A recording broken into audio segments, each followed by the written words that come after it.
نحمده ونصلي على رسوله الكريم اما بعد فاعوذ بالله من الشيطان الرجيم بسم الله الرحمن الرحيم رب اشرح لي صدري ويسر لي امري واحلل عقدة من لساني يفقهوا قولي۔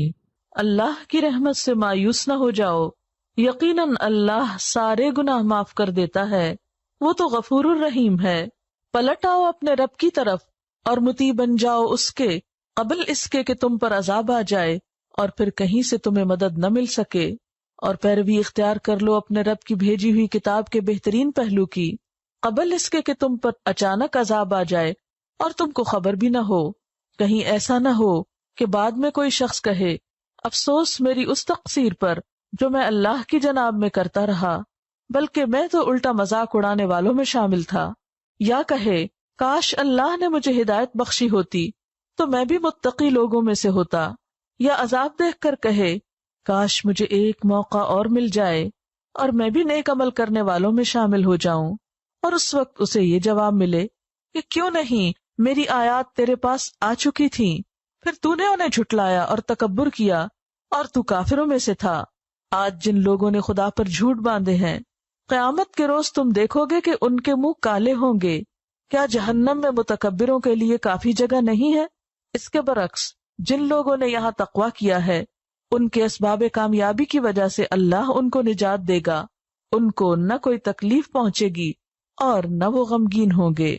قل یا عبادی الذین اسرفوا علی انفسہم، کہہ دیجئے اے میرے بندو، وہ جو اسرفوا زیادتی کر چکے، علی انفسہم اپنے نفسوں پر، اپنی جانوں پر، جنہوں نے خود پہ ظلم کر لیا۔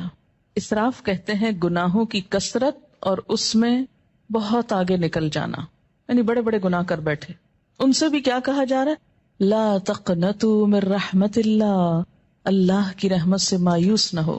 یہ نہ سوچو کہ اب تو بس صرف ہلاکی ہوں گے، ہماری چھوٹ ہو نہیں سکتی کیونکہ ہم بہت گناہ گار ہیں۔ اچھا، یہ جو جملہ ہے نا، ہم بہت گناہ گار ہیں، یہ بھی دو طرح بولا جاتا ہے۔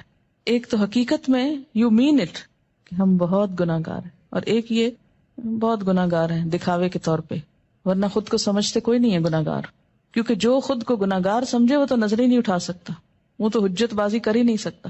لا تقنطوا من رحمت اللہ، نہ تم مایوس ہو اللہ کی رحمت سے۔